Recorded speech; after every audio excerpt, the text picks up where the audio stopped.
Kita masuk ke sesi workshop. Sudah hadir bersama kita Mas Fauzan yang akan membawakan sesi workshop untuk paket soal PPLG atau RPL untuk paket satu pemerintah ya, Mas Fauzan ya. Iya, betul sekali, Mbak Kiki. Baik, Mas Fauzan mungkin, oh sebentar, boleh di-unmute dulu mikrofonnya. Tes, tes, suara saya apakah sudah... Oke, sip, sudah ada untuk suaranya. Siap, Mas Fauzan sudah bisa langsung share screen-nya. Kita akan masuk ke sesi workshopnya. Dipersilahkan. Oke, terima kasih, Mbak Kiki ya, atas waktunya. Oke, jadi selamat pagi, teman-teman semua nih. Mungkin ada yang siswa, ada juga guru-guru mungkin ya, siswa atau guru-guru SMK. Oke, mungkin saya langsung izin share screen ya, sambil share screen aja. Sambil stop. Oke, sebelumnya perkenalkan dulu nih, teman-teman. Nama saya itu Muhammad Fauzan Aldi. Sekarang saya adalah seorang profesional di bidang pemrograman, lebih tepatnya sebagai seorang back-end developer ya di PT Bandit Utama. Udah kurang lebih sekitar mungkin 4 tahun. Jadi pada kesempatan kali ini saya bakal coba sharing aja sih, sharing gimana sih proses pembuatan aplikasi kalkulator ini gitu. Nanti saya nggak bakal banyak teori, jadi kita bakal coba praktek langsung nih step by step proses pembuatannya seperti apa gitu. Apa aja sih yang perlu teman-teman perhatikan nih saat membuat aplikasi kalkulator ini gitu. Oke, saya lanjut. Nih. Jadi ini biodata singkat ya. Saya seorang back-end developer, jadi bertanggung jawab untuk proses atau pembuatan seperti database, misal kalau teman-teman tahu, atau logic, atau API itu tanggung jawab saya gitu. Jadi kalau backend tuh dia nggak terlalu berkutat di front end atau di desain, tapi berkutatnya di logiknya atau di bagian proses bisnis lah, seperti itu sederhananya. Itu biodata singkat saya.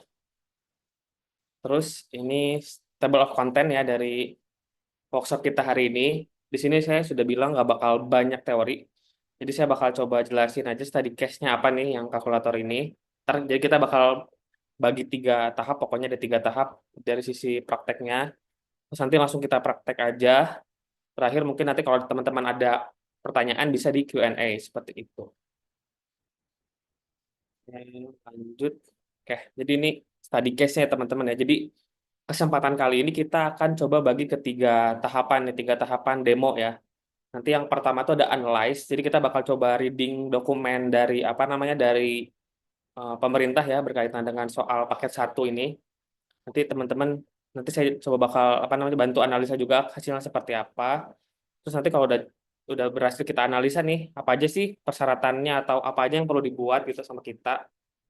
Kita perlu kita akan membuat desainnya. Di sini saya bakal coba contohinnya pakai bahasa pemrograman yang simpel aja. Saya di sini bakal coba pakai HTML dan Tailwind CSS. Terus nanti juga terakhir, mudah-mudahan keburu ya untuk yang logic ini. Kita lihat sikon waktunya. Mungkin yang logic ini kita bakal coba bikin dia berfungsi gitu. Kalau di level desain ini kan kita hanya fokus ke tampilan ya, ibaratnya apakah dia udah bagus tampilannya sudah sesuai dengan kebutuhan. Kalau logic ini nanti lebih deep lagi, dia bakal fokus ke fungsi-fungsinya. Apakah ketika kita klik tombol satu, terus klik tombol tambah dan klik tombol dua, apakah hasilnya udah benar? Seperti itu. Itu logic itu bakal lebih deep nanti. Kita bakal coba pakai JavaScript untuk logiknya seperti itu. Oke, mungkin ini prolog singkatnya aja ya. Sekarang kita bakal coba langsung masuk nih teman-teman ke demonya ya. Kita bakal coba langsung praktek aja biar lebih mantep. Oke, di sini saya udah coba buat ada sheet guide-nya biar teman-teman lebih apa namanya lebih paham nih sama apa yang bakal saya tulis. Karena takutnya nanti teman-teman bingung nih, saya nulis apa gitu kan. Makanya di sini saya bikin panduan atau guide-nya lah yang mau saya tulis itu apa sih, ini fungsinya buat apa gitu. Jadi saya udah bikin untuk ini untuk yang desainnya. Terus ini untuk bagian fungsinya, saya udah bikin sheet-nya.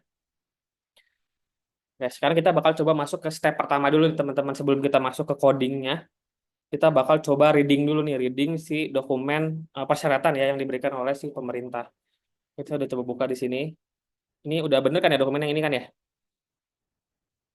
Oke, Betul, Mas Fauzan, betul.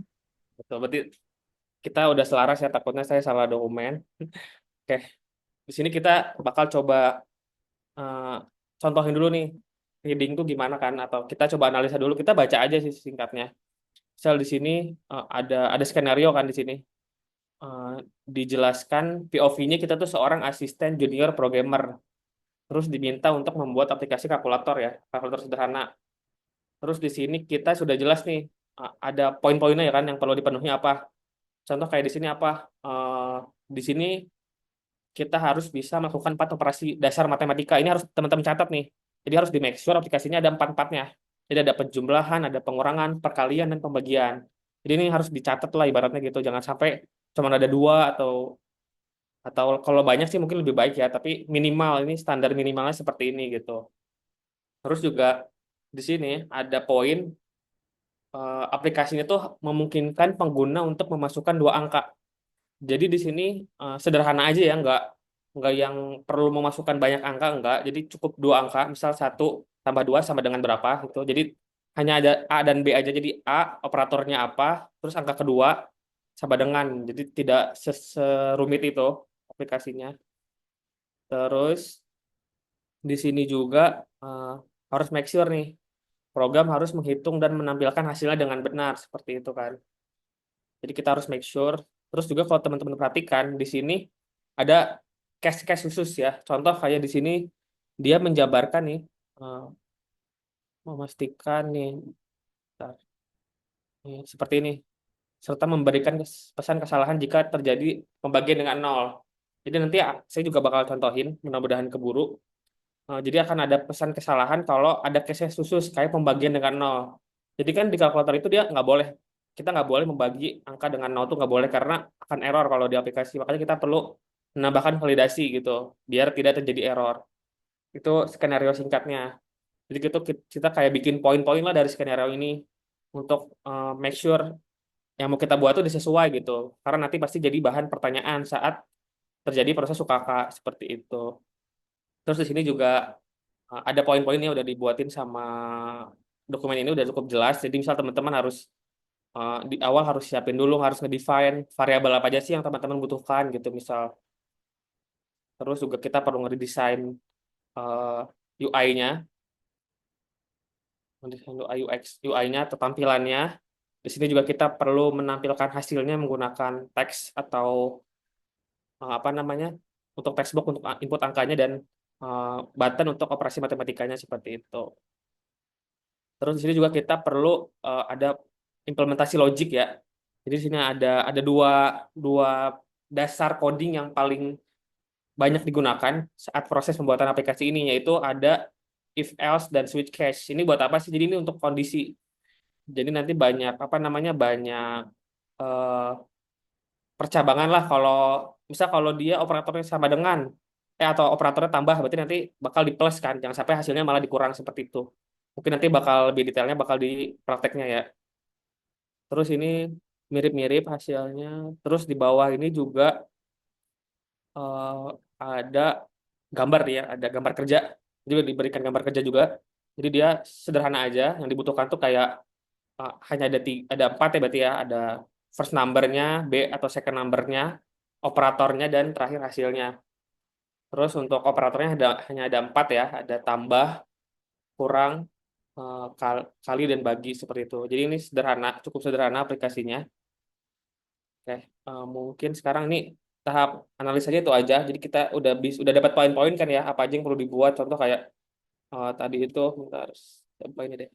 Contoh itu tadi ada, tuh bisa operasinya hanya ada 4. Jadi kita nggak perlu buat operasi-operasi yang lebih rumit. Contoh kayak apa namanya pangkat atau akar gitu belum perlu. Terus juga di sini tadi eh, kita juga harus make sure dia bisa melakukan operasi hitung untuk angka desimal. Jadi ada titik juga, ada angka negatif, terus juga pembagian dengan nol harus ada validasinya seperti itu. Jadi itu poin-poin yang perlu kita perhatikan nih nanti saat proses pembuatan aplikasi seperti itu. Oke, sekarang kita udah berhasil nih eh, menyelesaikan proses analisanya terlebih dahulu. Sekarang kita bakal coba langsung masuk ke proses yang kedua, yaitu proses desain ya teman-teman ya. Ya, sekarang saya coba pindah. Di sini sekarang udah muncul ke kode editor kan ya? Iya, betul. Oke. Jadi kita bakal coba langsung ngoding nih sekarang, teman-teman. Kalau teman-teman perhatikan di kode editor ini, dia masih kosong kan ya, belum ada file apapun. Jadi saya bakal bikin benar-benar dari nol, dari awal. Sekarang kita bakal coba fokus ke desainnya terlebih dahulu. Mungkin saya bakal coba ini dulu deh. Gambar, saya ada gambar. Bentar, saya coba cari gambar dulu. Kemarin tuh ada gambar lain nih. Jadi biar teman-teman kebayang nih nanti kita mau bikin seperti apa. Nih. Jadi nanti outputnya kita bakal bikin seperti ini. Jadi dia nanti ada kayak ini untuk display angkanya di sini. Terus ada tombol clear untuk menghapus semua. Del itu untuk menghapus satu apa namanya satu huruf di belakang doang kan. Misal teman-teman klik 789 ternyata yang 9-nya tuh salah klik kan gitu. Teman-teman pengen hapus. Ya klik Del nanti dia mengurangi satu aja di angka paling belakang seperti itu. Jadi detail-detail seperti itu yang perlu diperhatikan oleh teman-teman. Ini kayak langsung aja kita coba mulai ya. Jadi kita bakal fokus ke ini dulu ke tampilannya terlebih dahulu. Pertama saya bakal coba buat file index.html. Sini kita coba buat di sini codingnya udah cukup jelas kan ya tampilannya nggak kelihatan kan ya dari layar ya kurang gede gak?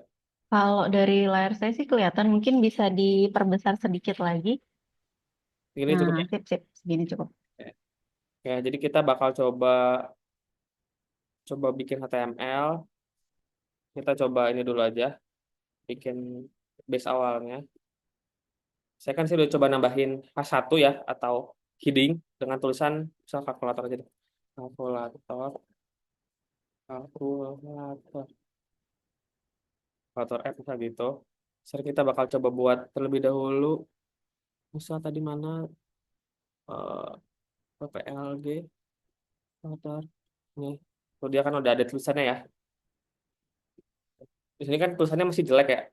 Sekarang kita bakal coba pakai Tailwind nih. Jadi kita bakal pakai Tailwind atau pakai bantuan Tailwind atau Tailwind itu ini. Dia adalah sebuah framework untuk styling atau bikin desainnya lebih bagus. Jadi kita bakal pakai Tailwind untuk mempermudah kita dalam proses desain. Pertama itu uh, step pertama itu saya bakal coba pasang dulu. Jadi kita sebenarnya nggak perlu menghafal ya coding itu. Kita bisa searching aja sebenarnya di Google. Misal saya bakal pakai Tailwind CDN. Jadi biar lebih singkat, lebih simpel kita menggunakannya. Saya bakal pakai Tailwind CDN. Apa sih Tailwind CDN itu? Jadi Tailwind CDN itu dia uh, ibaratnya kita kayak nggak perlu install di laptop kita gitu. Kita kayak tinggal panggil URL yang udah disediakan. Terus perbedaannya apa sih kalau kita install sama pakai CDN? Perbedaannya itu kalau kita pakai CDN kita perlu internet akses. Jadi kalau kita nggak ada internet, dia nggak bakal bisa jalan karena dia ngeloadnya ke internet tuh. Jadi ada link di sini kan kalau teman-teman perhatiin, dia nge-refer ke unpkg.com gitu. Jadi dia manggilnya lewat internet seperti itu. Jadi di filenya nggak ada di lokal kita nggak ada. Seperti itu. Misal saya coba masukin ya, saya coba masukin sini. Terus misal saya coba tambahin kelasnya di sini contohnya kelas ini dengan satunya. Misal saya coba refresh. Kemudian ada perubahan kan ya, ada perubahan desain. Jadi dia ada underline-nya, ada garis bawahnya, terus tulisannya juga lebih tebal. Misal saya coba hapus nih bagian script-nya. Dia walaupun ada tulisan class, tetap nggak akan ada impact. Karena kita belum panggil si Tailwind-nya seperti itu. Jadi kita wajib banget untuk manggil dulu Tailwind-nya, baru fungsinya akan bekerja seperti itu. Oke, sekarang kita udah berhasil nih untuk bikin apa namanya base-nya ya, base HTML-nya. Sekarang kita bakal coba bikin layout utamanya terlebih dahulu. Apa sih layout utama itu? Jadi layout utama tuh biar dia kan kalkulator ini sebenarnya nggak terlalu besar ya nanti. Kalau di sini kan contohnya dia kecil kan di tengah gitu. Jadi saya mau bikin layout agar si tulisan ini ada di tengah gitu. Ibaratnya sederhananya seperti itu. Jadi kita bakal coba hapus aja dulu ini H1 ini kita hapus. Nggak usah deh. Kita cut dulu aja. Kita tambahin div. Kita paste. Terus kita tinggal menambahkan kelas-kelas yang dibutuhkan nih. Ini nggak usah kelas. Salah min screen. Ini kan udah sama kan ya kayak di sini. Udah sama. Jadi kita menambahkan ada class namanya min height screen. Jadi ini tuh untuk mengatur tinggi teksnya. Nanti teman-teman bakal lebih paham kalau udah saya coba hapus pasang nanti. Jadi saya coba refresh dulu ya. Tuh dia kan berubah jadi ke tengah ya. Berubah jadi di tengah layar kita. Nih misal saya coba hapus salah satunya. Biar teman-teman paham maksudnya buat apa sih itu. Misal saya coba hapus yang justify center. Tuh. Tuh dia secara penempatan sebenarnya udah di tengah kan secara vertikal. Tapi secara horizontal dia masih di pinggir. Jadi dua fungsi ini tuh eh, yang item center dan justify center itu untuk center secara eh, horizontal dan vertikal. Misal saya coba hapus kebalikannya ya, yang item centernya saya hapus, apa yang terjadi? Tuh dia secara horizontal itu sudah di center di tengah, tapi secara vertikalnya dia masih di atas, belum di tengah. Jadi kita kalau mau bikin tengah secara horizontal dan vertikal harus menambahkan dua-duanya. Kalau untuk ini mah mungkin teman-teman juga harus udah paham ya. Jadi ini untuk background aja warna. Sebenarnya ini warnanya udah berubah, cuman dia emang karena nggak terlalu jelas aja. So, saya coba ubah jadi 900. Jadi kalau angka itu tuh semakin tinggi semakin gelap gitu. Jadi secara warnanya semakin gelap. Jadi saya mau pakai 100 aja. Terus kalau yang minus screen ini tuh dia sebenarnya ukuran layarnya tingginya. Ini kita bisa ganti juga. Bisa saya coba jadi min H100. Tuh dia bakal jadi setengah aja. Jadi H100 tuh kalau ini tuh kita langsung apa ya? Spesifik gitu menyebutkan angkanya berapa. Tapi kalau tadi kita pakai screen tuh dia bakal ngedetek screen dari laptop kita masing-masing gitu. Jadi bakal menyesuaikan. Karena case-nya gini. Misal kita menambahkan di sini 200. 200. Mungkin aja setiap laptop punya hack-nya beda-beda gitu. Nanti mungkin ada yang full, ada yang enggak gitu. Makanya kita pakai screen agar dia secara tampilan full gitu. Seperti itu. Oke, sekarang kita udah berhasil nih ya teman-teman untuk bikin layoutnya. Sekarang kita bakal coba lanjut untuk bikin kontainernya.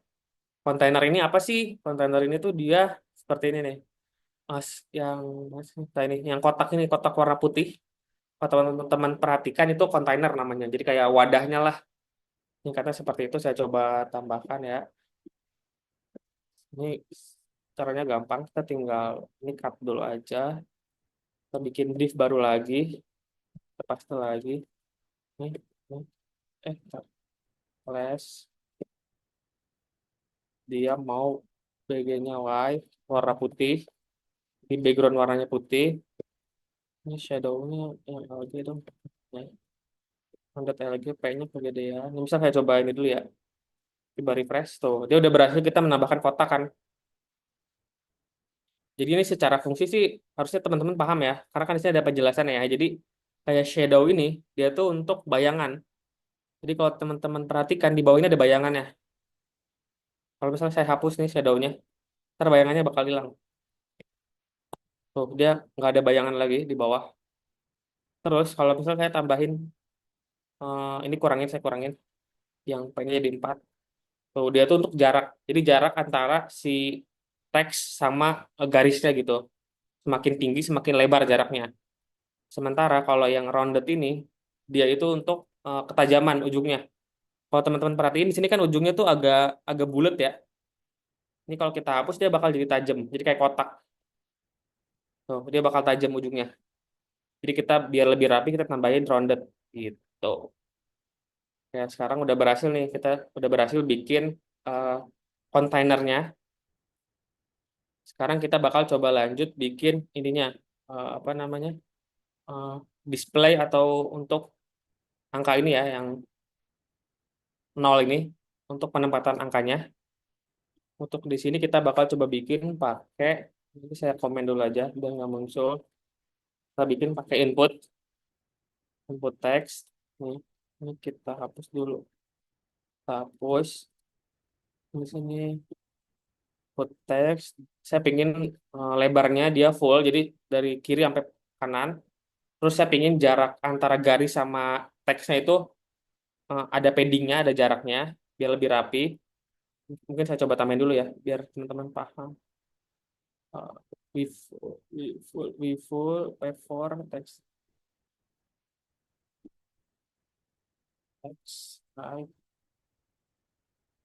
terus text 2XL. Ini jangan mau.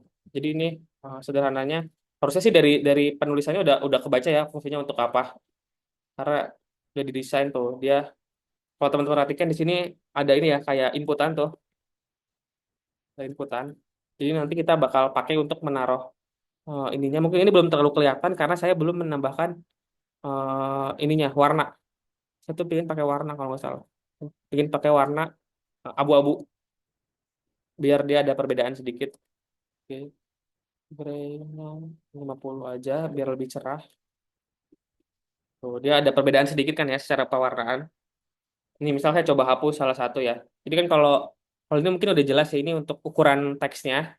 Jadi kalau 4XL tuh dia 4 kali ukuran XL. Jadi sangat besar sekali. Terus kalau ini kan untuk warna.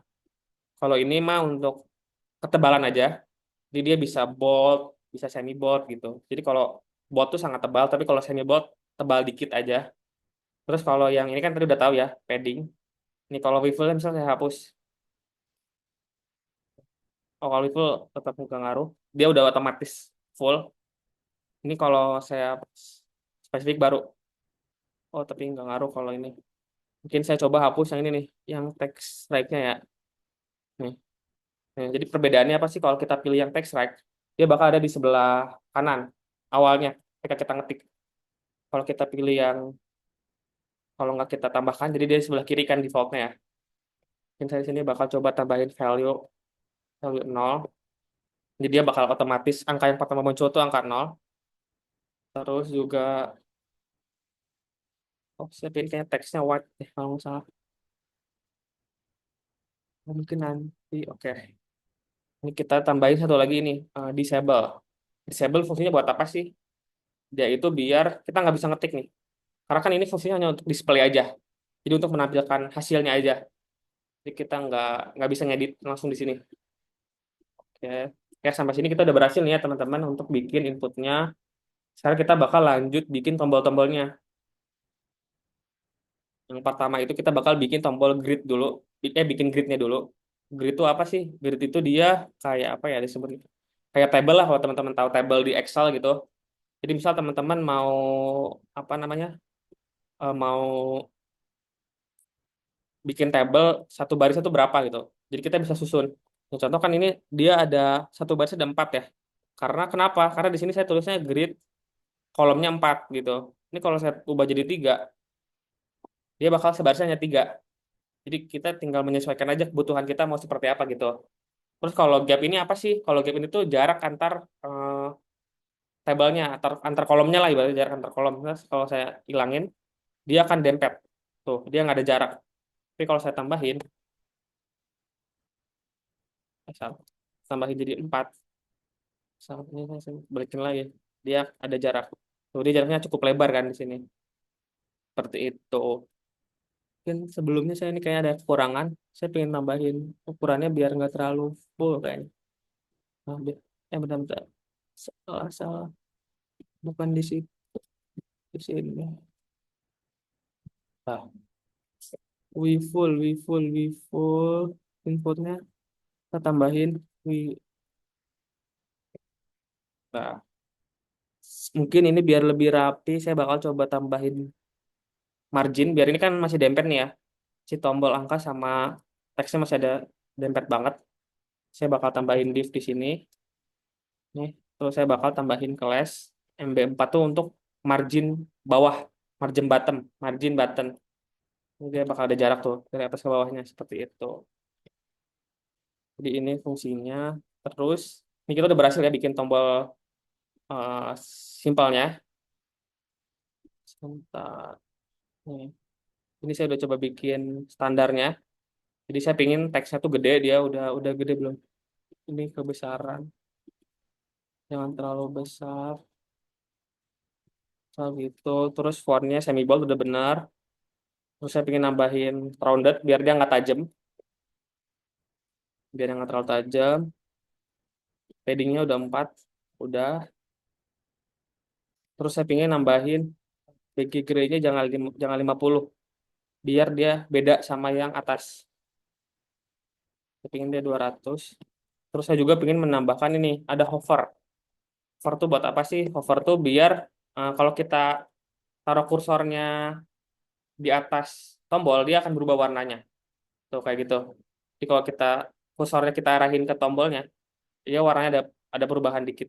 Seperti itu. Oke, sekarang kita udah bisa bikin tombol, salah satu contoh tombol ya. Sekarang kita coba bikin versi yang ini dulu nih, yang paling atasnya dulu. Kan dia beda sendiri ya. Jadi kan kalau yang lain tuh satu baris ada 4, tapi kalau yang paling atas tuh hanya ada 2, ada clear dan delete aja. Nah, kita bakal coba bikin yang 2 ini dulu. Caranya, kita tinggal nambahin satunya aja. Misal saya coba ini dulu, copy, saya ganti jadi C atau clear, warnanya saya pengen ubah, jadi dia bisa jadi red. Ini red, dia oh rednya kurang tebel, kita tebelin lagi. Saya juga pengen tambahin text white biar dia warna putih lebih rapi.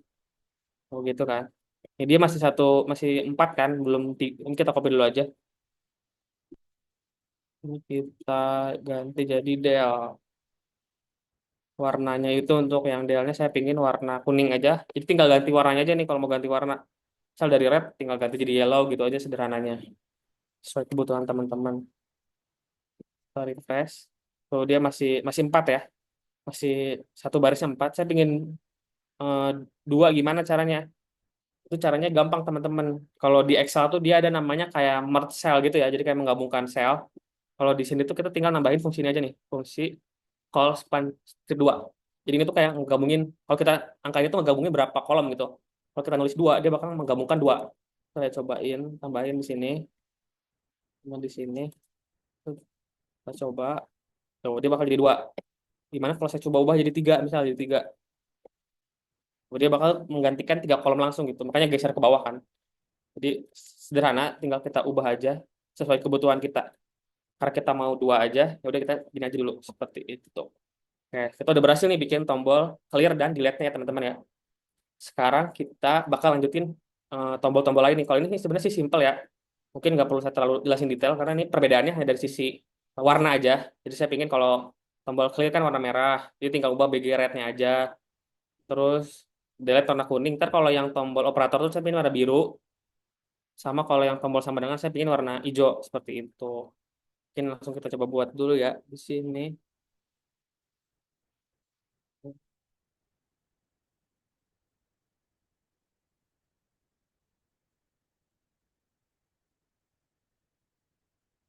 Kita coba ini urutannya salah. Oh, ini urutannya masih salah kayaknya. Kali baginya belum ada. Eh, kita coba tambahin manual deh. Saya bakal coba edit yang operator dulu nih biar warnanya beda. Saya mau coba yang tambah dulu jadi blue dari blue ya. Blue. Terus yang ini juga sama. Terus udah blue ya. Saya pengen nempatin samain aja urutannya. Oh berarti itu kerajaan apa-apa deh tambah kurang kali bagi ya. Oh, berarti nolnya di sebelah kiri. Berarti setelah 3 harusnya bukan nol, tapi kali. Kita kali ini kita ganti jadi kali. Terus di sini coba jadi bagi. Oke, oh yang bagi warnanya belum berubah. Coba ubah. Tuh, tuh udah berhasil ya. Jadi kalau ini sederhana teman-teman, tinggal main warna aja, ubah warnanya aja, gitu biar lebih cantik lah ibaratnya tampilannya. Terakhirnya tinggal kita kasih sentuhan terakhir aja untuk menyelesaikan bagian di satu yang sama dengan ya, warnanya belum beda. Kita tinggal ganti jadi warna green misal, green. Jadi saya coba ganti greennya ini jadi 500. Kalau di hover jadi green 600 biar lebih tebal gitu. Tuh. Jadi dia kalau di hover berubah kan warnanya ya. Oke. Oke, jadi sampai sini kita udah berhasil nih teman-teman nih. Udah berhasil bikin desainnya. Sederhana kan teman-teman ya. Jadi sebenarnya nggak sulit kok bikin. apa namanya tampilan dari kalkulator ini. Next, kita bakal coba lanjut ke bagian logiknya teman-teman ya. Karena sekarang kalau kita coba itu belum terjadi apa-apa. Kita kayak coba klik tombol apapun, nggak ada yang terjadi. Ada yang terjadi tuh, teman-teman tuh, nggak berfungsi. Nah, itu bakal dibikin berfungsi menggunakan JavaScript teman-teman. Mungkin saya izin minum dulu ya teman-teman ya. Si tombol ininya. Mana, mana?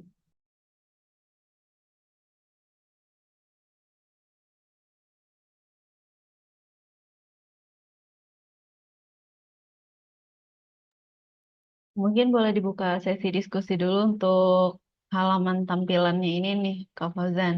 Mungkin ada yang ingin bertanya dulu dari teman-teman di sini Ya, mungkin sebelum boleh. kita masuk ke logiknya. Ya, boleh. Silakan teman-teman. Mungkin ada yang mau bertanya langsung.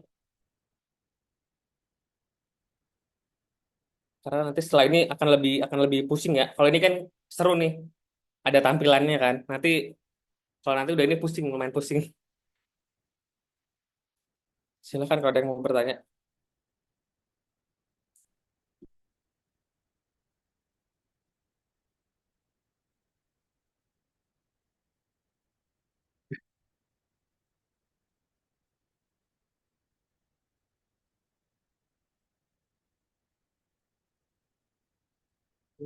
Oke, mungkin kalau belum ada yang mau bertanya, saya coba lanjut dulu aja ya.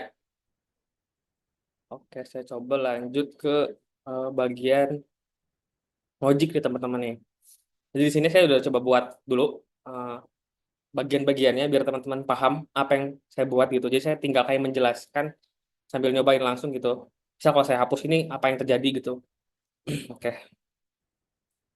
sekarang kita bakal pindah nih teman-teman, bukan di sini ngodingnya. Kita bakal bikin file baru.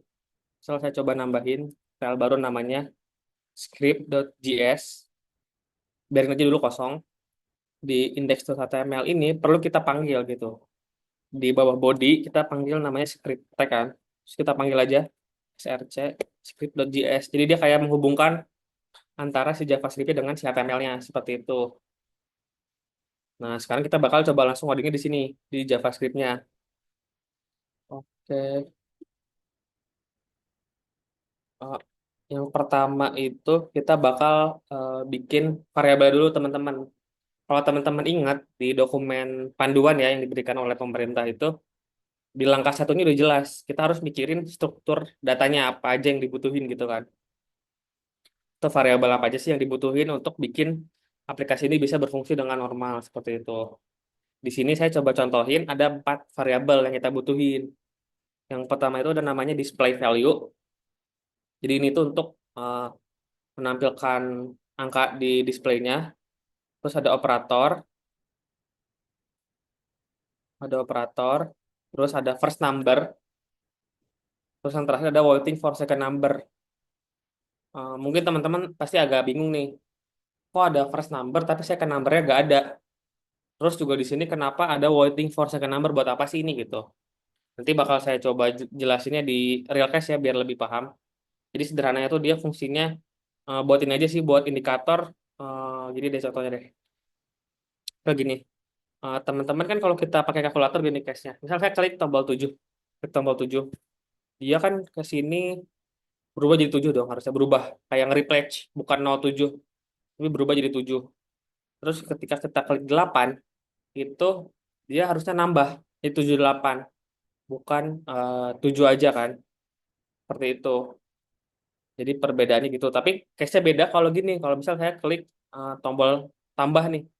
Ketika saya klik tombol tambah, kan di sini masih ada angka 78 ya. Nah, ketika kita klik tombol angka lagi, misal kita klik tombol 9, di sini tuh bukan nambah di belakangnya, bukan jadi 789 tapi jadi 9 doang, berubah.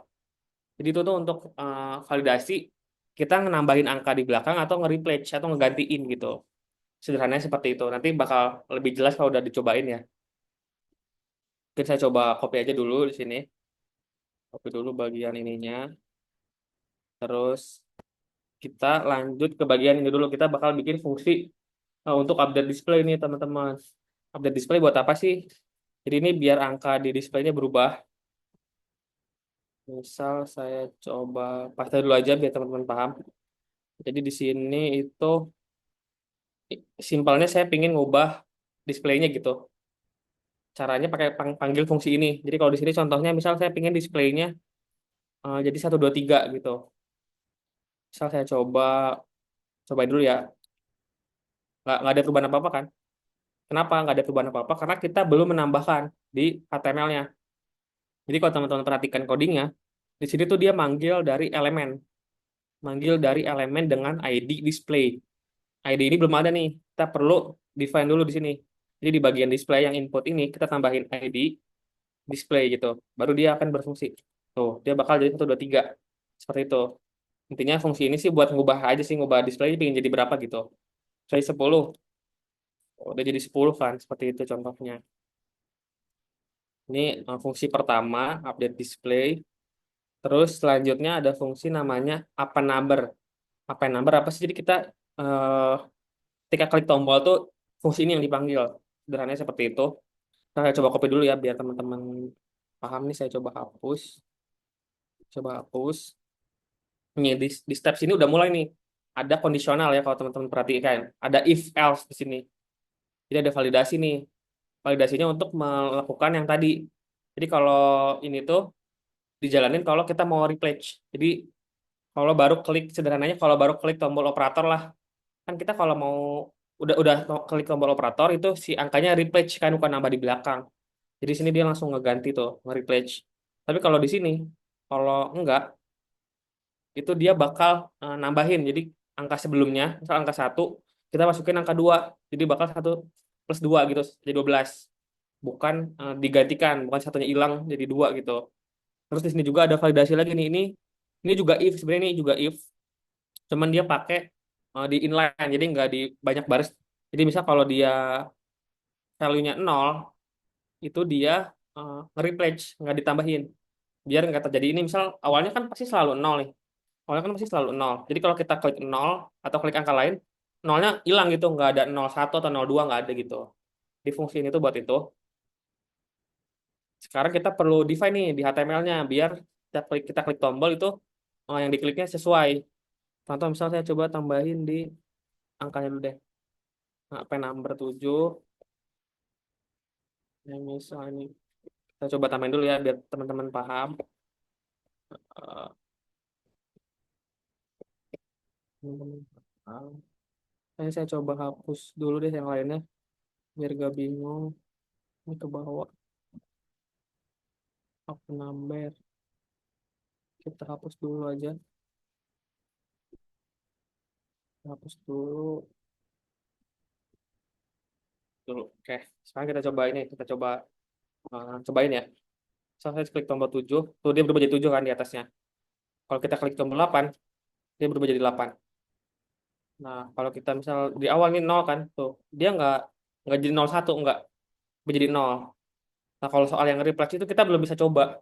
Karena si fungsi ininya belum kita jalanin. Nanti bakal kita cobanya kalau udah berjalan ya fungsi operatornya. Baru nanti dia bakal ngedetek nih. Misal kalau saya baru klik ini, kan sekarang masih gini. Kan saya klik 7, saya klik tambah, saya klik 7, masih 77 kan. Harusnya kan enggak. Harusnya tetap 7, nge-replace gitu. Cuman ininya karena kita belum fungsinya belum kita jalanin gitu. Sekarang kita bakal coba jalanin ini fungsinya. Mungkin sebelum itu kita bikin yang simpel dulu kali ya. Kita coba bikin di bagian clear-nya dulu. Di bagian clear display-nya dulu. Jadi ini biar tombol C-nya ini berfungsi gitu. Kalau untuk ini sih sangat sederhana ya fungsinya. Jadi dia tuh hanya ini aja. Hanya apa namanya? Misal nih, kayak kita nge-back to reset aja. Jadi kalau teman-teman perhatikan sama yang di bagian atas ini nih, di yang pas kita define variabel awal, itu hasilnya sama semua. Kayak display value tuh sama dengan 0, operatornya sama dengan 0. Jadi kayak kita tuh ngilangin semua nilainya gitu. Back to awal. Sederhananya seperti itu. Biar berfungsi, kita harus selalu tambahkan di sini. Jadi biar teman-teman paham juga nih, saya jelasin dikit nih tombol apa sih? Kehalangan. Ini kan. Nih. Nih, di sini kan kalau teman-teman perhatikan dia ada kita panggil fungsi namanya onClick ya. Jadi onClick tuh dia sederhananya kalau tombol ini si button ini kita klik apa yang bakal terjadi. Jadi sederhananya seperti itu sih. Jadi kalau tombol C ini diklik, dia bakal panggil fungsi clear display, sederhananya seperti itu.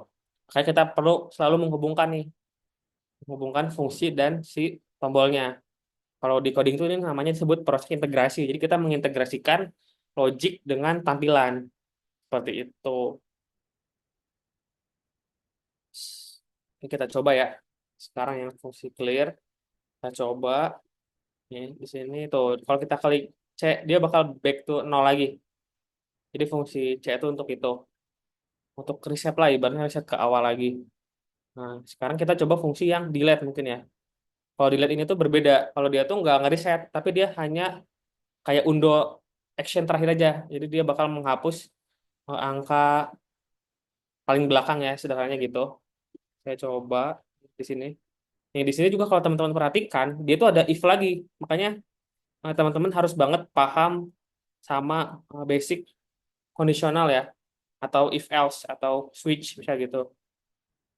Ini fungsinya buat apa sih if ini tuh? Jadi gini, dia ngitung gini, kalau si displaynya itu satu, lebih dari satu, itu dia bakal ngurangin angka di belakangnya.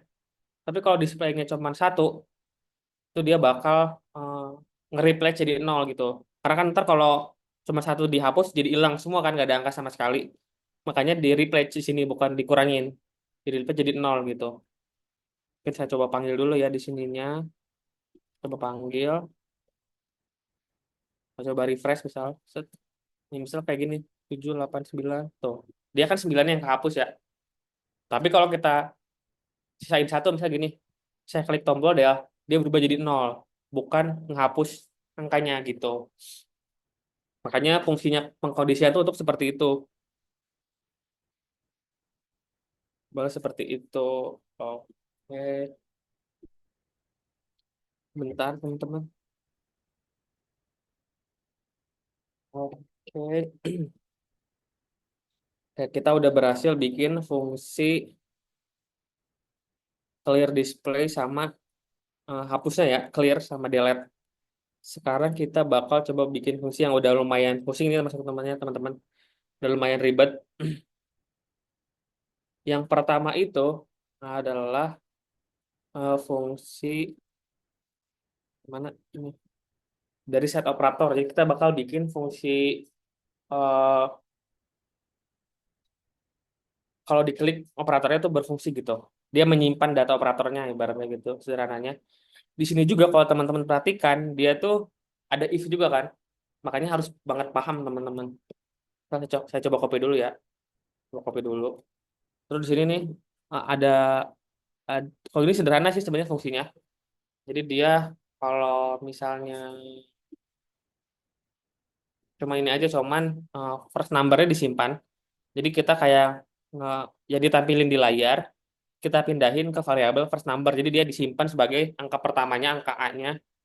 Nanti terus si operator yang kita klik, misalnya kita klik plus, berarti ntar operatornya sama dengan plus gitu. Jadi kayak dia menyimpan data angka pertama sama angka plus angka operatornya gitu. Terus yang terakhir ini yang waiting for second number kita ubah jadi true. Kenapa sih? Jadi dia kayak kasih tahu si sistem bahwa kita perlu ngubah nih udah first numbernya udah selesai. Kita mau switch ke second numbernya. Makanya dia ntar actionnya bakal replace, bukan bakal nambahin angka di belakang. Ini saya coba contohin ya. Saya coba ini dulu. Saya coba tambahin dulu di sini.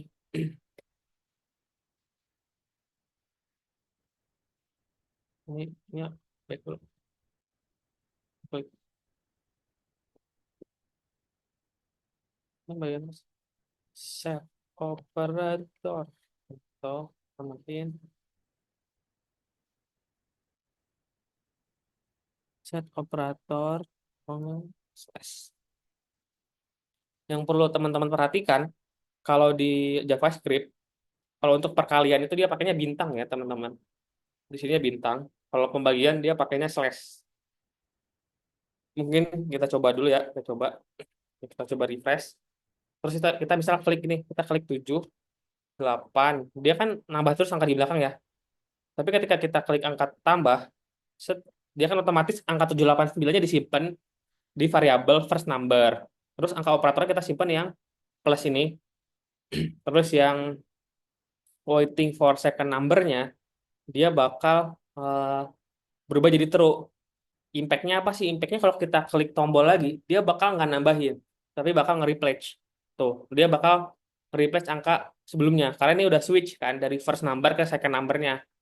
Seperti itu. Jadi fungsi ini tuh dibutuhin untuk itu gitu, teman-teman.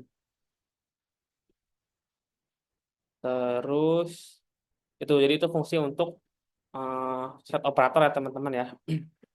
Sampai sini kita udah bisa nih, udah hampir beres lah ibaratnya. Kita bisa tinggal satu lagi yang belum itu bagian sama dengan. Bagian sama dengan itu apa namanya? Untuk menghitung ya. Jadi sekarang belum berfungsi nih sama dengannya. Saya coba klik tambah ini. Tuh, sama dengannya nggak ada impact apa-apa.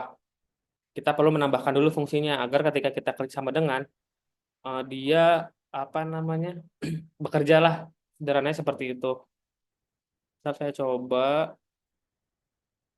tambahin ini ya fungsinya. Jadi kita itu perlu nambahin fungsi namanya calculate atau untuk menghitung operatornya. Di sini fungsinya cukup cukup ribet karena banyak sekali validasinya ada dua nih. Jadi di sini kalau teman-teman perhatikan ada dua kondisional. Yang pertama itu ini yang paling atas. Jadi dia kalau operatornya belum di set atau first numbernya belum di set atau belum disimpan, dia tuh nggak bakal ngeluarin apa-apa. Kenapa? Karena kan nggak ada yang bisa dihitung gitu kan kalau angkanya belum ada. Ini tuh case-nya terjadi kalau gini. Kalau misal kita refresh, kan ini nggak ada apa-apa ya. First numbernya belum ada, operatornya belum dipilih, tapi dia langsung klik sama dengan. Tuh, itu bakal error. Normalnya bakal error. Makanya kita perlu menambahkan validasi ini gitu, biar kalau dia belum pilih numbernya atau operatornya, ya dia bisa klik, tapi nggak bakal terjadi apa-apa gitu. Diam aja. Itu sederhananya. Terus kalau di sini di bagian kedua ini itu, ini ngejawab pertanyaan teman-teman soal tadi. Kenapa sih di sini nggak ada variabel second number? Karena secara penggunaan dia udah cukup pakai ini aja yang display value, variabel display value. Karena kayak gini, kalau first number tuh kita perlu nyimpan. Contohnya gini, saya klik tombol 7, klik tombol tambah. Nah, ketika saya klik tombol tambah ini, kita butuh tempat untuk menyimpan first number-nya. Makanya kita bikin variabel first number. Terus kita bikin variabel operator untuk menyimpan tombol operatornya. Terus kita kan mau klik angka nomor 2-nya ya, second number-nya nih. Kita bisa pilih angka 85, kayak gitu. Ketika kita klik sama dengan, kita tuh udah nggak perlu nyimpan ke variabel apa namanya second number karena udah ada di display value itu pasti second number gitu, kayak tidak perlu seperti itu. Mungkin selanjutnya itu bagian ini bagian eh, switch-nya nih. Kalau ini sih sebenarnya sederhana ya kalau menurut saya. Jadi kayak dia ngecek operatornya aja apa. Kalau operatornya tambah ya first number, hasilnya tuh first number tambah second number gitu. Kalau operatornya minus ya dikurang. Kalau yang kali bagi kan dia harus menyesuaikan ya. Jadi kalau kali itu pakai bintang, kalau bagi itu pakai slash, teman-teman. Gitu. Terus di sini juga kalau teman-teman perhatikan ada fungsi namanya break. Jadi fungsi break ini buat apa sih? Biar dia kalau udah ke sini berarti dia langsung lompat keluar. Dia nggak bakal nyari lagi yang lain. Sebenarnya seperti itu sih. Makanya teman-teman harus banget paham nih sama fungsi kayak if atau switch lah untuk kondisionalnya. Seperti itu. Terus di sini teman-teman juga perlu perhatikan ini. Di atas ini, di atas sini itu kan kalau teman-teman perhatikan ada fungsi namanya parse float. Ini buat apa sih? Jadi kalau teman-teman paham di bagian display ini tuh dia tipenya masih teks. Jadi itu bukan angka. Bisa bisa teks juga gitu kalau input teks itu kan, bukan number. Nah, makanya di sini kita perlu mengconvert atau mengubah tipenya. Jadi saya mengubah tipenya dari teks ke float. Float tuh dia untuk desimal lah sederhananya. Biar ada titiknya gitu. Biar bisa menambahkan angka titik. Nah, nanti setelah dihitung nih kan ada variabel result ya untuk hasilnya, hasil perhitungan. Nah, di sini kita tinggal menambahkan, bukan kita menambahkan, kita perlu mengconvert lagi. Jadi kita perlu convert dia ke string lagi sebelum kita tampilkan, seperti itu. Jadi display value-nya hasilnya kita convert ke teks, ke to string, baru ntar masukin ke variabel display value, seperti itu. Terus nanti terakhir, eh, variabel-variabel lain kayak operator, first number, waiting for second number itu di reset kembali. Jadi diubah ke awal lagi, ke awal. Contoh kayak operator jadi nol, first number jadi nol, waiting for second number jadi false, seperti itu contohnya. Terus yang terakhir kita tinggal update display. Jadi ini biar displaynya berubah gitu sesuai sama yang di atas. Seperti itu. Mungkin saya coba copy ya biar teman-teman lebih paham nih maksudnya apa. Coba copy di sini, coba copy. Terus kita juga perlu pasang ya di HTML-nya di bagian sama dengan, kita perlu tambahin on click terus calculate. Nah, sekarang kita coba refresh. Nah, sekarang kalau kita langsung klik sama dengan pun itu nggak bakal terjadi apa-apa, nggak akan ada error karena kita udah menambahkan validasinya gitu teman-teman. Selanjutnya, eh, kita coba ngitung ya. Kita coba satu tambah dua klik sama dengan. Tuh, dia udah berhasil ngitung. Jadi dia bakal ngecek nih. Satu itu angka first number-nya. Ketika saya klik tambah, dia nge-save nih angka satu sama operator plus-nya. Terus ketika saya klik 32 itu kan second number, ini second number-nya.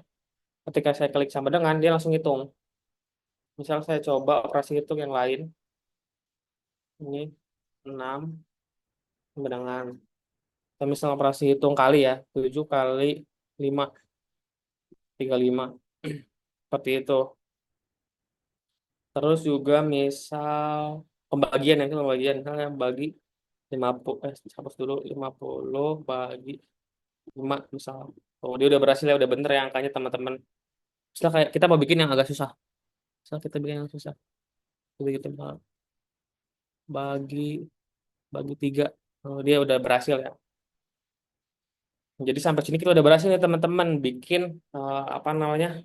Base model dari si kalkulatornya. Kalau misalnya kita cobain dulu yang desimal deh. Misal saya coba masukin 2,1 tambah 6,5. Tuh, dia udah berhasil ya teman-teman ya. Jadi sampai sini kita udah berhasil nih teman-teman bikin apa namanya base modelnya untuk si kalkulatornya. Udah berfungsi semua kan ya. Cuman sampai sini belum selesai ya teman-teman. Kita perhatikan dulu ke apa namanya, ke dokumen yang tadi di ini ya, di share. Itu ada case-case khusus yang perlu kita perhatikan. Gitu. Bentar.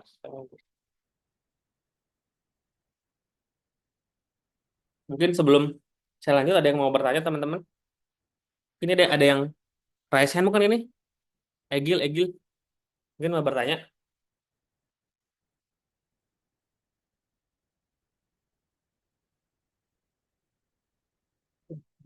Kayaknya kepencet aja deh, Mas Fazan. Oh, siap. Oke. Oke, saya coba ini dulu ya. Saya coba lanjut ya berarti. Oke, ini sekarang kita tinggal masuk ke step terakhir nih teman-teman. Jadi kita harus eh, memperhatikan case-case khusus seperti yang tadi disampaikan di sini di PPT. Kayak bukan di PPT, di sini. Kita perlu memperhatikan bagian seperti pembagian dengan nol ya teman-teman nih. Terus angka negatif dan lain sebagainya ini bisa ada bug. Contoh bugnya kayak gini nih. Kalau pembagian dengan nol udah pasti nggak bisa karena belum kita tambahkan. Di desimal sebenarnya udah berhasil, tapi ada bug di angka nolnya. Jadi misal saya coba tulis 0,5, tuh dia nolnya hilang kan. Harusnya kan tetap tertulis 0,5. Tapi kalau dijumlahin sih udah benar. Contoh kayak gini, tambah 2,5 kayak gitu. Tuh hasilnya udah benar. Tapi angka nolnya aja yang hilang gitu. Itu perlu kita fix. Atau misal kalau minus ya harus udah bisa ya minus. Misal min 8. udah berhasil minus. Gitu. Mungkin kita coba langsung ya ke case-case khususnya. Saya udah coba bikin juga di detailnya. Nih, yang pertama itu kita harus nambahin validasi untuk menangani pembagian dengan nol. Seperti itu. Jadi kita nambahin validasi di sini teman-teman. Jadi di fungsi kalkulat itu kita nambahin satu if lagi. Jadi hampir semua fungsi itu pasti ada if-nya. Jadi teman-teman harus paham apa sih if-nya di sini. Jadi dia ngecek nih kalau operatornya yang dipilih itu slash atau pembagian, terus angka keduanya itu dia sebentar ini kita close dulu pencet atau second number itu dia nol. Jadi dia kalau pilih dibagi dengan nol gitu sederhananya, kita bakal nambahin pesan. Jadi si display value-nya bakal kita ubah tulisannya jadi error gitu, jadi error. Nggak bisa. Terus dia, kita juga nambahin ini, kita reset lagi nih. Kita reset semuanya lagi dari awal. Kayak operatornya kita bikin nol lagi. Terus first number-nya kita bikin nol lagi juga. Terus waiting for second number kita bikin sama dengan false juga. Jadi kayak di reset ya, kayak mirip kayak fungsi yang ini, yang clear nih sama kan. Hampir sama. Cuman bedanya di ini aja, di display-nya aja. Kalau di display kan dia nulisnya nol ya. Tapi kalau di sini kita nulisnya error gitu. Ini pesannya bisa teman-teman ubah. Nah, saya coba masukin dulu ya. Coba masukin. Jadi kita perlu nambahin di sini nih. Di sebelum switch-nya. Sini misal kita mau ngubah nih pesannya tidak bisa dibagi dengan nol kayak gitu. Contohnya. Itu bisa. Misal gini 7 bagi nol kayak gitu. Tuh. Oh, ini kegedean. Mungkin ini deh. Bag- Error dulu ya error. Misalnya sih kegedean itu. Harusnya sih bisa. Jadi bisa sebenarnya kita ngubah. Cuma tergantung kebutuhan aja. Misal saya coba 7 bagi nol, oh, dia jadi error kan misalnya ya. Jadi ini kalau mau tulisannya dipanjang, teman-teman harus ngubah si stylenya ya, si ukurannya biar kelihatan semua. Kalau tadi kan karena teksnya terlalu panjang, terus si tempatnya terlalu kecil, jadi dia cuma kepotong, yang masuknya cuma sepotong doang. Seperti itu. Nah, nanti di sini kita udah berhasil nih teman-teman untuk uh, make sure si aplikasi ini nggak error ketika ada pembagian dengan nol, seperti itu, teman-teman. Terus selanjutnya kita bakal coba fix untuk case-case khusus yang lain. Contohnya yang kedua itu ada namanya memperbaiki input desimal yang tadi ya. Nah, soal tadi nolnya hilang, itu kita perlu perbaiki nih teman-teman. Kita perlu perbaiki. Di sini kita mengubah bagian append number. Kita tambahin validasinya lebih rumit nih. Jadi dia kayak ada double apa ya double double validasi lah sederhananya gitu. Di sini ada pengecekan. Jadi kalau eh, angkanya masih atau nge-repledge, dia ngeklik titik nih, angkanya lagi nol. Dia ngeklik titik, dia tuh nggak bakal nge-repledge. Dia nge-repledge, tapi repledge-nya bukan angka titik doang. Tapi bakal di-repledge dengan angka nol titik gitu, sederhananya. Terus juga di sini ada validasi double nih. Jadi di sini dia ngecek nih, kalau yang dikliknya itu titik, dia ngecek kalau misal udah ada titik belum di si display value-nya. Karena kenapa sih case ini diperlukan validasinya? Karena gini, sekarang tuh masih ada bug gini. Saya coba klik satu titik titik tuh, dia masih dua kan. Sebenarnya kan kalau di operasi hitung matematika tuh nggak boleh ada titik lebih dari satu. Ini pasti bikin error. Maka kita perlu tambahin validasi nih. Kalau dia udah ada titiknya, dia nggak bisa nambahin titik lagi gitu, sederhananya, teman-teman. Kalau itu Pak, kayak misal gitu. Terus misal gini, saya lanjut ya.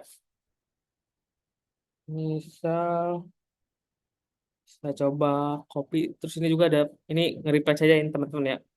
Jadi kalau dia angkanya sama dengan nol, terus numbernya itu bukan titik, berarti dia ya udah tinggal ditambahin aja di belakangnya gitu. Sederhananya seperti itu. Nah, saya coba copy ya. Kita lihat nih perbedaannya apa. Kalau gini, coba lihat perbedaannya apa. kita tuh perlu ubah di bagian yang ini apa numbernya kita perlu ubah di sininya. Nih, kita perlu ubah, misal kita coba ya sekarang ya. Tuh. Soal ini kan 0, ya. Harusnya kita coba tambahin 0. Tuh dia nolnya nggak hilang. Dia nolnya nggak hilang. Terus kita coba 8. Tuh dia tetap berhasil ya. Ataupun misal kita kalau tapi kalau kita normal kayak klik 5 langsung dia hilang nolnya. Tuh, jadi tetap berfungsi. Jadi kita harus make sure juga fungsi-fungsi lamanya itu nggak ini, nggak apa ya namanya, nggak nggak bermasalah gitu, nggak jadi malah bikin error ke yang lain gitu. Impact lah, dependensi kalau di coding itu namanya. Jadi ketika kita mau menambahkan satu validasi baru, kita harus ngecek nih, dia merusak yang lamanya nggak gitu. Jadi itu teman-teman harus perhatikan juga ya. Ini berarti kita udah berhasil nih teman-teman untuk bikin eh, validasi desimalnya berhasil atau nggak ada error gitu ya teman-teman ya. Sekarang itu masih ada satu lagi kayaknya nih, ada satu lagi di bagian ini deh kayaknya. Satu lagi nih, ada satu lagi case khusus nih. Jadi kalau gitu namanya chaining operator. Jadi ini tuh case-nya gini teman-teman. Misal sekarang tuh masih ada bug gini. Misal saya mau coba menambahkan banyak angka sekaligus nih. Misal contohnya kayak gini. Misal saya mau nambahin 1 tambah 2 tambah 3. Itu nggak bisa. Karena kita perlu klik sama dengan tuh hasilnya masih error kan ya. Dia nggak bakal ngebaca angka pertamanya gitu. Nah, kita tuh pingin lebih, kan kalau di kalkulator pada umumnya tuh dia lebih canggih kan harusnya. Jadi misal saya klik 1 tambah 2, ketika saya klik tambah lagi, itu si 1 dan 2-nya ditambahin dulu gitu. Jadi 3. Jadi ketika saya klik tambah lagi, misal saya tambah 3, ntar dia 3 tambah 3 gitu. Jadi kayak kita nggak perlu selalu ngeklik sama dengan. Kalau sekarang kan kalau misalnya banyak angka sekaligus, kita perlu selalu ngeklik sama dengan. Kayak gini, 1 tambah 2 sama dengan, tambah 3 sama dengan gitu. Tambah 4 sama dengan. Itu kan mau makan waktu ya, makanya kita tambahin fungsi biar dia kalau mengklik si tambahnya 2 kali, itu dia bakal coba ngitung dulu nih yang sebelumnya gitu sederhananya training operator ini. Saya coba ya, sini sini juga tambah ini di set operator, jadi dia tuh bakal ngeceknya gini, eh, si variabel-variabel tadi udah di set belum, jadi kayak operatornya udah dipilih belum, operasi hitungnya, terus juga first numbernya udah ada isinya belum. Berarti kan indikatornya kalau first numbernya belum dipilih berarti ya nggak bisa dihitung kan, belum ada. Terus juga si waiting for second numbernya udah nggak, jadi udah nggak lagi apa namanya ngeklik angka kedua, nggak lagi switch dari first number ke second number. Dan di sini fungsinya cukup sederhana sih teman-teman, kita tinggal tak panggil aja fungsi calculate-nya aja. Jadi kita tinggal panggil fungsi lain. Makanya kan kalau di coding itu ada prinsip namanya DRY atau do not repeat yourself. Jadi kita kayak panggil fungsi yang sama. Kalau misal kita butuh fungsi ini di beberapa tempat gitu, kita bikin functionnya, terus kita panggil di tempat yang lain. Contoh kayak yang ini nih, yang update display. Dia kan hampir di semua function yang kita buat itu pasti ada. Kayak di sini ada semua kan. Karena itu memang eh, menerapkan prinsip. Jadi kita kayak nggak perlu ngoding yang sama terus gitu. Jadi kita nggak banyak coding yang mirip gitu yang sama. Kayak kita nggak perlu ngeklik 2 kali gitu. Sederhananya gitu sih. Jadi misal saya coba copy dulu ini ya, biar teman-teman tahu. Saya coba dia itu di set operator. Kita hapus yang ini. Nih. Jadi dia tuh case-nya gini. Nah, kalau udah dihitung, terus si first number-nya otomatis di save dari display value nih. Jadi si angka gini. Bentar, coba contohnya. Jadi misal 1 tambah 2, ketika saya klik tambah lagi, si 1 dan 2 kan hasilnya sama dengan 3. Si 3 ini bakal langsung disimpan ke first number. Jadi ketika saya klik ini tuh dia langsung disimpan jadi first number, ini tuh first number. Dan sekarang nih kalau saya tambah itu dia nggak bakal nambahin di belakang, tapi bakal nge-replace.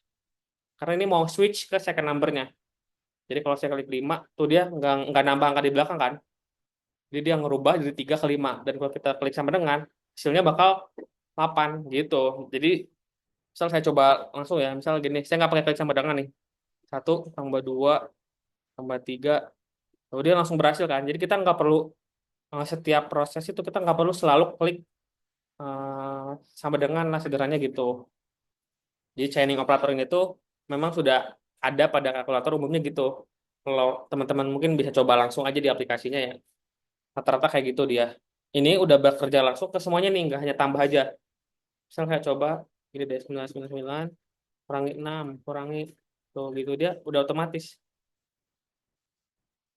Kita juga bisa ini ya, bisa cross operator misal 7 tambah tambah 8 kali 5 kurangi 6 itu bisa. Pokoknya udah bisa langsung semua. Gitu teman-teman. Kita bagi gitu. Jadi fungsi chain operator ini tuh biar mempermudah kita kalau mau langsung operasinya banyak gitu. Kita nggak perlu selalu apa namanya, nggak perlu selalu klik tombol sampai dengan seperti itu.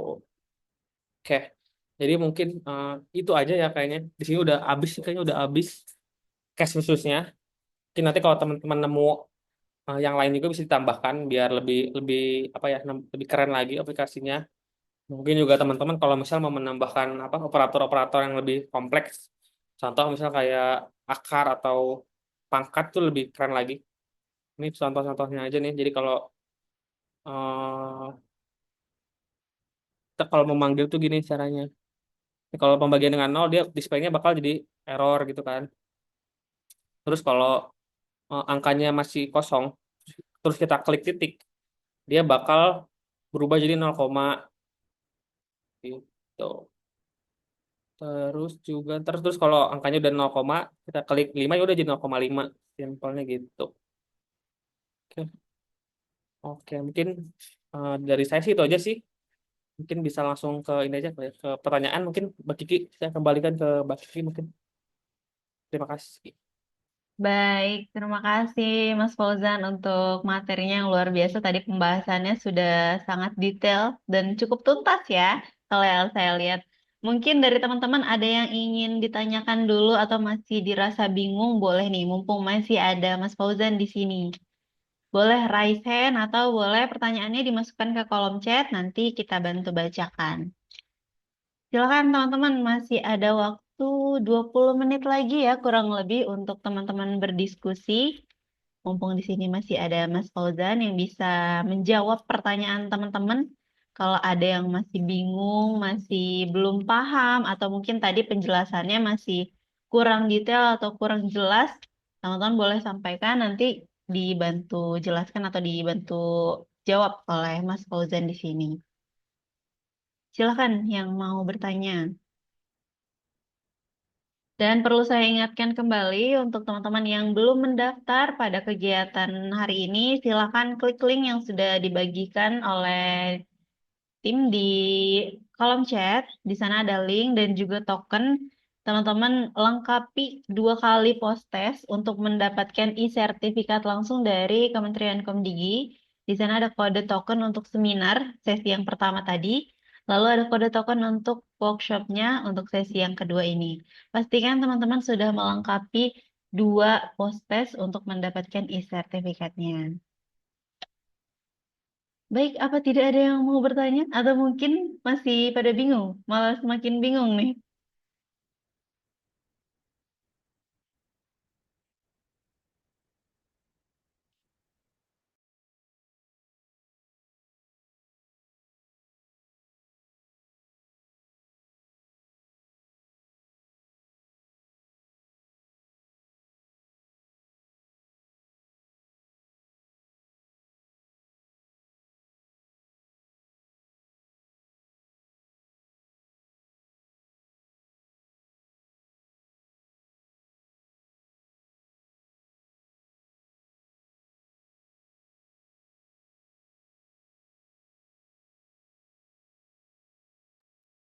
Teman-teman yakin nih, nggak ada yang mau bertanya. Mumpung masih ada Mas Fauzan nih di sini yang bisa jawab pertanyaannya teman-teman. Karena nanti kalau misalnya teman-teman sudah masuk ke jadwal pengujian, sudah nggak boleh nanya lagi ya Mas Fauzan ya. Iya dong, betul. Iya, jadi sekarang kesempatan teman-teman untuk bertanya, silakan pertanyaannya disampaikan di sini, karena nanti kalau sudah pengujian teman-teman harus fokus sama soalnya dan tidak boleh bertanya lagi sama asesornya. Seperti itu. Atau mungkin ada yang kendala dalam mengisi post-test, silakan boleh ditanyakan juga di sini, nanti saya bantu bacakan dan saya bantu jawab.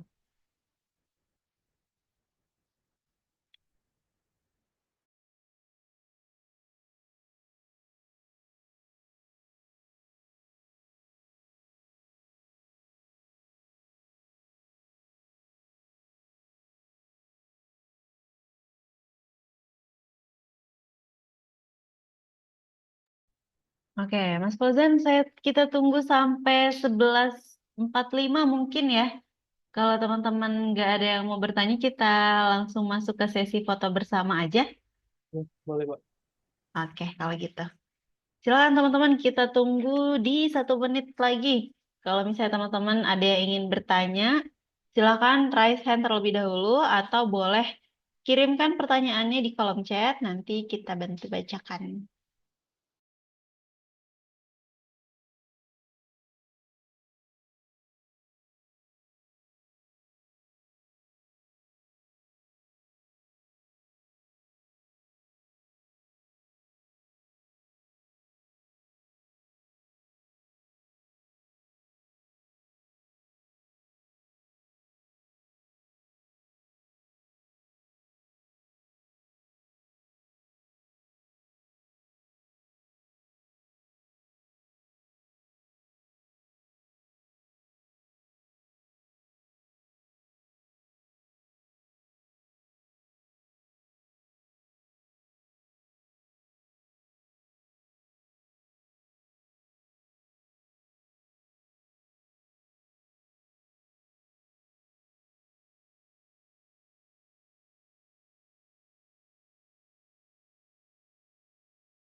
Baik, kalau tidak ada lagi yang ingin bertanya, silahkan buka kameranya. Kita akan masuk ke sesi foto bersama.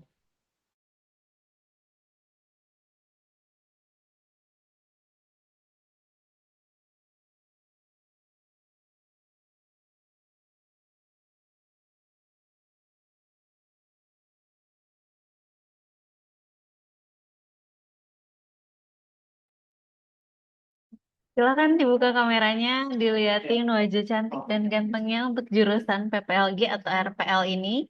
Kita akan mulai sesi foto bersama di sesi kedua kali ini. Saya kasih hitungan untuk teman-teman membuka kamera dalam 5 detik ke depan. 1, 2, 3, 4, 5. Oke, kita masuk ke sesi foto bersama. Kita gaya biasa aja dulu ya. Dalam hitungan 1, 2, 3. Oke, boleh. Nanti gayanya yang kedua, gaya literasi ya teman-teman. Ada yang udah tahu gaya literasi seperti apa? Yang tangannya kayak gini. Sip. Dalam hitungan 1, 2, 3. Oke, terima kasih semuanya. Kita sudah berada di akhir sesi. Untuk teman-teman semuanya yang belum melengkapi post-test, silahkan lengkapi post-test terlebih dahulu sebelum meninggalkan acara. Dan saya ucapkan terima kasih kepada Mas Fauzan yang sudah memberikan pemaparannya terkait paket satu pemerintah untuk jurusan RPL atau PPLG. Saya ucapkan terima kasih juga kepada seluruh peserta yang sudah mengikuti acara sampai dengan akhir sesi kali ini. Saya tutup untuk sesi workshopnya. Silahkan melengkapi post-test yang sudah kami sediakan linknya di kolom chat. Untuk itu, saya pamit undur diri. Wassalamualaikum warahmatullahi wabarakatuh. Waalaikumsalam warahmatullahi wabarakatuh.